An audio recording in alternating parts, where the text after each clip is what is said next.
എന്ത് പറ്റി രാവിലെ ഒറ്റയ്ക്ക്? അവരെല്ലാരും കൂടെ ഷൂട്ടിംഗ് കാണാൻ പോയി. അത് നന്നായി. എന്നിട്ട് എന്തേ കുട്ടി പോവാന്? ചെറിയൊരു തലവേദന. അത് വളരെ നന്നായി. അത് പിന്നെ കുട്ടി ഞാനിന്ന് ഫുൾ ടൈം ഫ്രീയാ.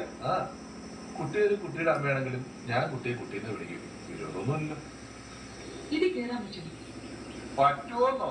കുട്ടി വാ കുട്ടി, ഒന്നും പേടിക്കാനില്ല. എന്റെ പുറകേക്ക് വന്നാ മതി. മോളിൽ ചെന്നാ നല്ല ഉഗ്രം വ്യൂവാ. താഴെ നിന്നുള്ള വ്യൂ ചിലപ്പോ ശരിയാവില്ല. ഇപ്പൊ കേട്ടോ ശരിയാവൂല. എത്ര പേരിടണമെന്ന് എത്ര പറഞ്ഞാലും കേൾക്കാം.